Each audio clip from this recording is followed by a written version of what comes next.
Depois de receber o anúncio do anjo Gabriel, Maria não conseguiu esperar. Tomada de fé e esperança, decidiu partir imediatamente. O anjo havia revelado que Isabel, sua parenta idosa, estava grávida, o sinal vivo de que nada é impossível para Deus. Assim, Maria deixou Nazaré, na Galileia, e seguiu apressadamente para as montanhas da Judéia. A viagem era longa, entre 120 e 150 quilômetros, 4 ou 5 dias de caminhada por estradas empoeiradas, sob o sol quente do dia e o frio cortante da noite. O caminho era perigoso, terrenos irregulares, risco de salteadores e fadiga a cada passo. Mas nada disso fez Maria hesitar. Sua pressa não era dúvida, mas desejo de confirmar o milagre de Isabel e compartilhar sua alegria com alguém que a compreenderia. Ao entrar na casa de Zacarias e saudar Isabel, algo extraordinário aconteceu. A Escritura diz: quando Isabel ouviu a saudação de Maria, o bebê agitou-se em seu ventre e Isabel ficou cheia do Espírito Santo. João Batista, ainda no ventre, reagiu à presença de Jesus, também ainda no ventre de Maria. É como se o precursor já reconhecesse aquele a quem anunciaria. Tomada pelo Espírito Santo, Isabel exclamou em alta voz: bendita é você entre as mulheres, e bendito é o filho que você dará à luz. Mas por que sou tão agraciada, a ponto de me visitar a mãe do meu Senhor? Logo que a sua saudação chegou aos meus ouvidos, o bebê em meu ventre agitou-se de alegria. Feliz é aquela que creu que se cumprirá aquilo que o Senhor lhe disse. Essa declaração é profunda. Pela primeira vez no Evangelho, Jesus é chamado de Senhor, ainda no ventre de Maria. Diante dessa confirmação, Maria não conteve sua alegria. Suas palavras se transformaram em cântico, um louvor espontâneo que atravessou os séculos e ficou conhecido como o Magnificat. Minha alma engrandece ao Senhor, e meu espírito se alegra em Deus, meu Salvador, pois atentou para a humildade da sua serva. De agora em diante, todas as gerações me chamarão bem-aventurada, pois o Poderoso fez grandes coisas em meu favor. Santo é o seu nome. Sua misericórdia estende-se aos que o temem, de geração em geração. Realizou poderosos feitos com o seu braço, dispersou os soberbos, derrubou governantes dos seus tronos, mas exaltou os humildes. Encheu de coisas boas os famintos, mas despediu de mãos vazias os ricos. Ajudou a Israel, lembrando-se da sua misericórdia, como prometera a Abraão e seus descendentes para sempre. Aquelas palavras não eram apenas gratidão pessoal, eram profecia. Maria ecoava a oração de Ana, mãe do profeta Samuel, e lembrava a promessa feita a Abraão: em tua descendência serão benditas todas as nações da terra. Agora, essa promessa se cumpria no filho que ela carregava. O cântico anunciava a inversão de valores do reino. Grandeza não no poder humano, mas na humildade. Bênção não para uma elite, mas para todos os que temem a Deus. Era o primeiro cântico do Novo Testamento, ligando a antiga história de Israel à nova aliança que estava nascendo. Maria permaneceu cerca de 3 meses com Isabel, provavelmente até o nascimento de João. Imagine a cena. 2 mulheres, uma idosa e outra adolescente, unidas por milagres impossíveis. Isabel, antes marcada pela esterilidade, agora exibia um ventre cheio de vida. Maria, carregando em si o próprio Filho de Deus, enfrentava o risco de difamação, mas estava sustentada pela fé. Elas riam, choravam e oravam juntas. O pequeno lar de Zacarias se enchia de esperança e cânticos, enquanto do lado de fora, ninguém suspeitava que ali se encontravam os alicerces de uma nova era. Na sociedade judaica, onde as mulheres tinham posição limitada, Deus as colocou como protagonistas da salvação. Desde o início, o Evangelho rompe barreiras culturais, valorizando quem o mundo despreza. Nesse encontro, a fé se fortaleceu, o Espírito Santo confirmou e o louvor abriu caminho para a certeza de que o impossível já estava acontecendo. Maria voltou para Nazaré transformada, cheia de convicção de que Deus já estava movendo a história. Pouco depois, chegou o tempo de Isabel dar à luz. A notícia se espalhou rapidamente. A mulher chamada estéril agora tinha um filho. Vizinhos e parentes se reuniram para celebrar. No judaísmo, o nascimento era visto como bênção direta de Deus, e as mulheres da comunidade costumavam festejar com cânticos e danças. O nascimento de João não foi apenas alegria pessoal, mas sinal público de que o Senhor voltava a agir em Israel. No 8º dia, conforme a lei, levaram o menino para a circuncisão, ocasião em que o nome seria declarado. Todos supunham que ele seria chamado Zacarias, seguindo a tradição de honrar a linhagem da família. Mas Isabel surpreendeu. Não, ele será chamado João. Os vizinhos questionaram: você não tem nenhum parente com esse nome. Então recorreram a Zacarias, ainda mudo desde o encontro com o anjo. Ele pediu uma tabuinha de argila e escreveu com firmeza: o nome dele é João. No mesmo instante, sua boca se abriu e sua língua se soltou. Depois de meses em silêncio, Zacarias falou novamente, e a primeira palavra foi um louvor a Deus. O silêncio da incredulidade deu lugar ao cântico da fé. Todos ficaram tomados de temor, e a notícia se espalhou por toda a região montanhosa da Judéia. O povo se perguntava: o que vai ser este menino? E Lucas registra: a mão do Senhor estava com ele. Cheio do Espírito Santo, Zacarias profetizou. Suas palavras ficaram conhecidas como o Benedictus. Louvado seja o Senhor, o Deus de Israel, porque visitou e redimiu seu povo.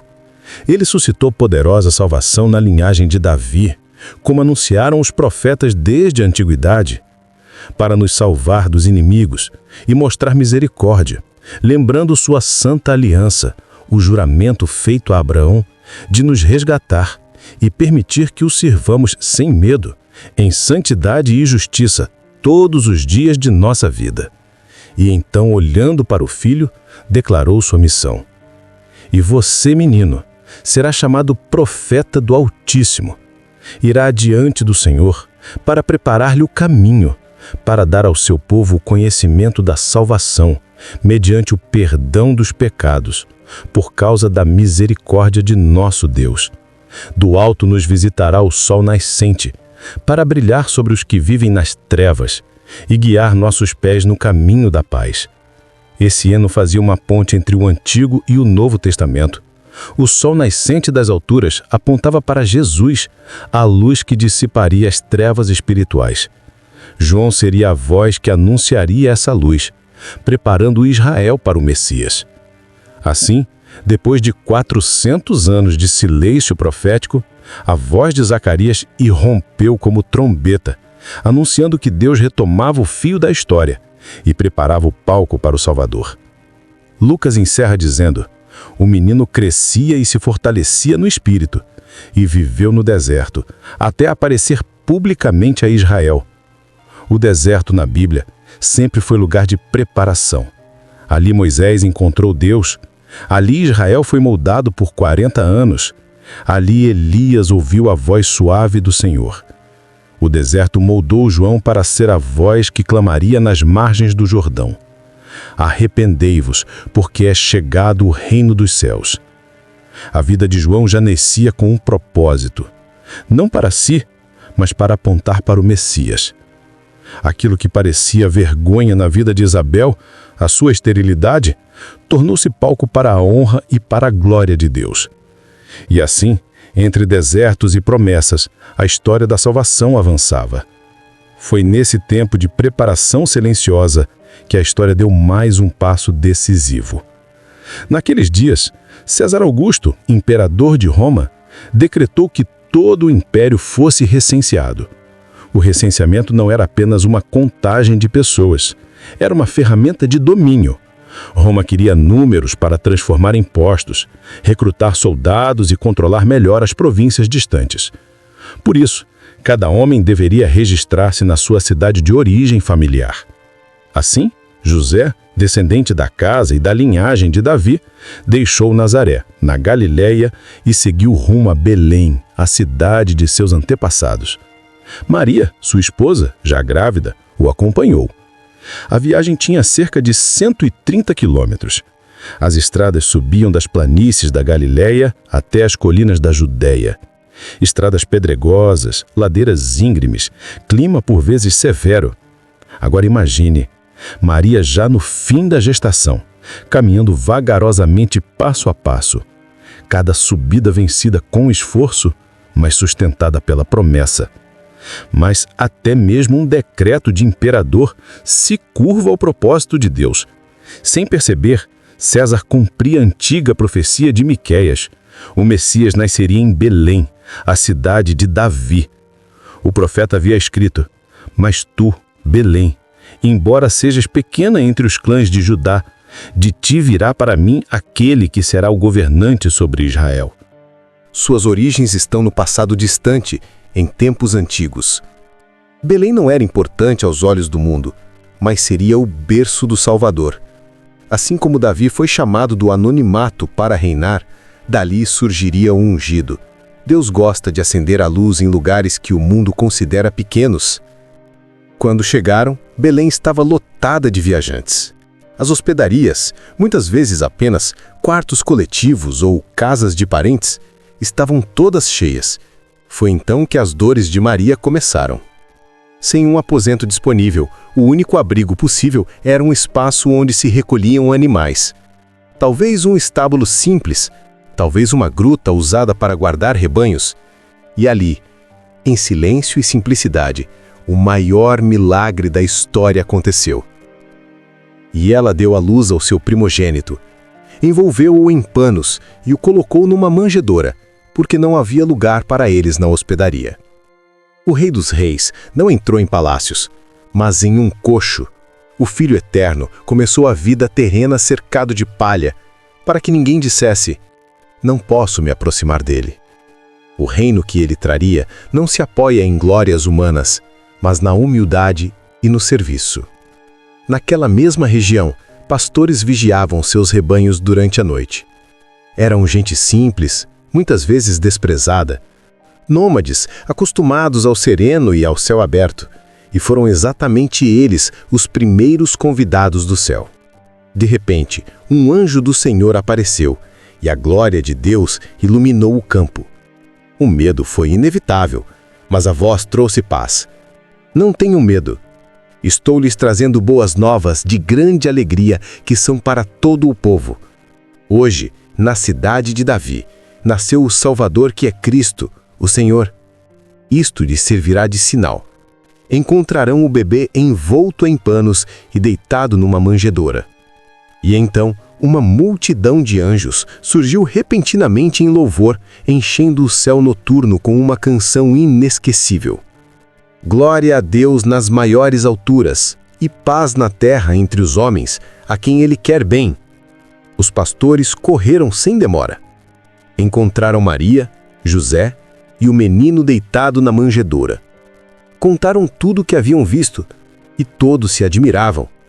Maria, porém, guardava cada palavra no coração, meditando em silêncio, como quem coleciona pérolas de Deus dentro da alma. A Bíblia não diz o dia em que Jesus nasceu. O famoso 25 de dezembro só foi definido séculos depois, quando a Igreja associou o nascimento de Cristo às antigas festas pagãs de inverno. Muitos estudiosos lembram que dificilmente haveria pastores dormindo no campo nas noites mais frias. Por isso, é mais provável que Jesus tenha nascido na primavera ou no outono. Mas, no fim das contas, a data não é o mais importante. O que realmente importa é o fato: o Filho de Deus habitou entre nós. O céu tocou a terra e a eternidade entrou no tempo. No 8º dia, conforme a lei judaica, o menino foi circuncidado e recebeu o nome de Jesus, Yeshua em hebraico, que significa "O Senhor é salvação". O gesto o ligava à aliança com Abraão, enquanto o nome revelava a nova aliança que estava despontando. Ele não veio apenas como mais um filho de Israel, mas como o Salvador do mundo. Algum tempo depois, chegaram a Jerusalém magos vindos do Oriente, homens sábios, estudiosos dos céus, sacerdotes astrônomos que liam nos astros sinais do divino. Percorrendo a cidade, perguntavam: onde está aquele que é nascido rei dos judeus?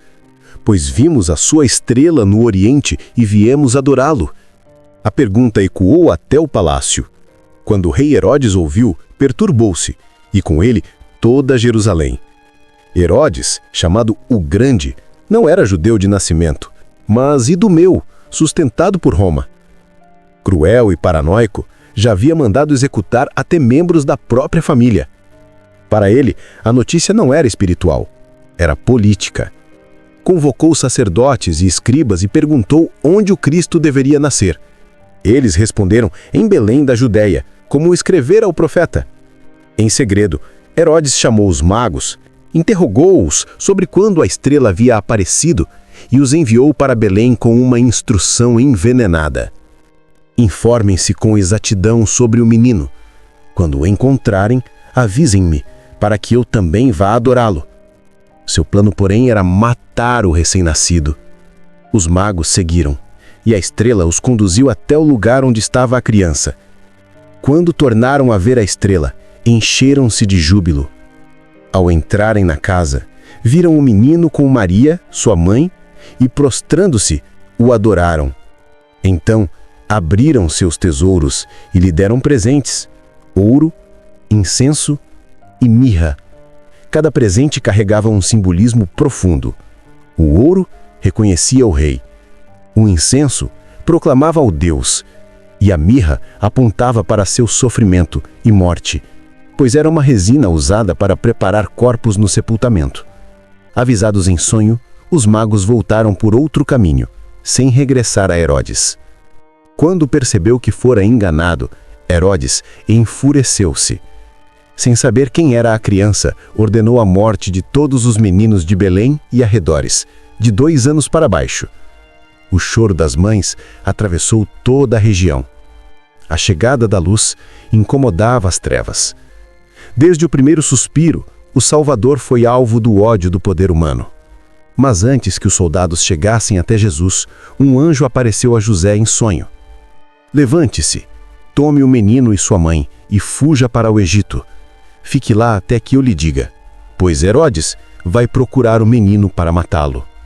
Ainda de noite, José se levantou, tomou o menino e Maria e partiu. O Egito, que um dia fora casa de opressão para Israel, agora se tornava refúgio para o Filho de Deus. Depois da morte de Herodes, outro sonho o orientou a voltar. Mas ao saber que Arquelau governava a Judéia, ainda mais cruel que o pai, José teve receio. Avisado por Deus, subiu para a Galiléia e se estabeleceu em Nazaré. Assim se cumpriu mais uma palavra. Ele será chamado Nazareno. O Messias cresceria em aldeia simples e até desprezada, porque Deus gosta de escrever a sua história por meio dos improváveis. O apóstolo João descreveu este mistério com reverência. No princípio era o Verbo, e o Verbo estava com Deus. E o Verbo era Deus. E o Verbo se fez carne e habitou entre nós. E vimos a sua glória, como a glória do unigênito do Pai, cheio de graça e de verdade. O Eterno entrou no tempo. O infinito fez-se finito. Deus veio morar conosco. Tudo o que aconteceu naquela noite e nos dias seguintes revela um fio único. Deus cumpre suas promessas. A boa notícia alcança gente simples no campo e sábios de terras distantes. A luz do céu incomoda os tronos da terra. Até decretos e desertos, exílios e retornos servem ao propósito de Deus. E o nome do menino, Jesus, declara para sempre quem ele é. Deus conosco. O nascimento de Jesus mudou a história. O Verbo se fez carne, nasceu em humildade, foi reconhecido por pastores e magos e perseguido pelos poderosos.